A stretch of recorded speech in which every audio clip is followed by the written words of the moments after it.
Troops, good evening po sa ating lahat. Welcome back po to my YouTube channel, Kuya Ronski Vlog. Shoutout po sa lahat ng manonood po.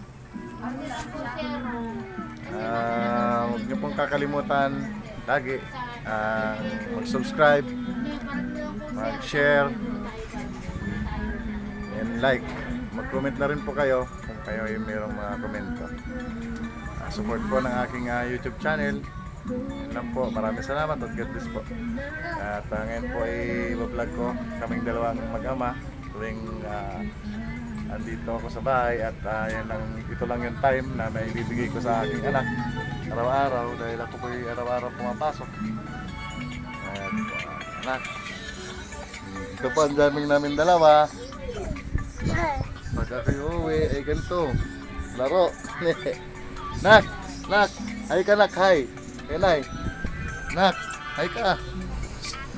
Nanon. Nak, pagkay ka na, nak. Anak. Ha? Oh, hay na, dali. Oh, ayun, no. Dali. Nak. Ay, ayaw naman eh. Hi. Sabi mo, hi. Hi. Sarap po pakiramdam na galing ka sa trabaho tapos pag-uwi mo dito ay anak ang iyong pagtutunan ng oras. Tanggal po ang pagod, tanggal ang problema, nawawala ang problema. At talagang malaking gamot po talaga ang anak sa kahit anong problema. Ito po, Malaman po kung ibang maisip na content. Kaya ito, naisip ko na vlog kami ng anak ko. Kanina po sana kaso mayayain din po pala. Kanina ay ay likot-likot ay nagkikipaglaro sa akin. Ngayon nag-video ako, ayaw niya. Anak ko. Hi.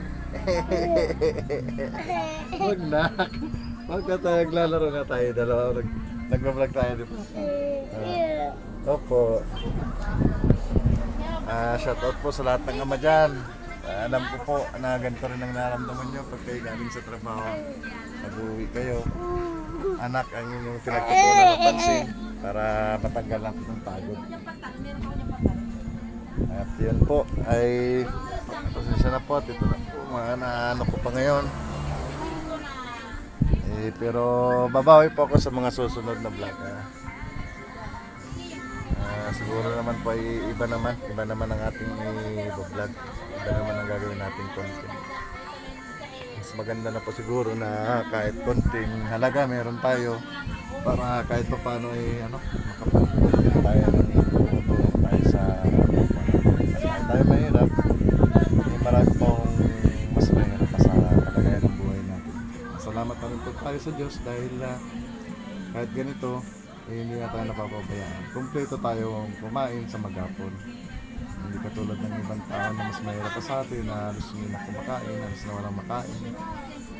Yan ang dapat kong tutunan ng pansin at sa ngayon po ay talagang yun ang nasa isip. Yung makatulong sa kapwa mahirap, kapwa tao. Darating po tayo dyan lang. Ayun lang po. At lagi po tayo mag-iingat sa araw-araw. Lagi po tayo tumawag sa Diyos. At pagdasal natin sa araw-araw ang ating buhay. At yun lang po. Magandang gabi po. At God bless po sa ating lahat.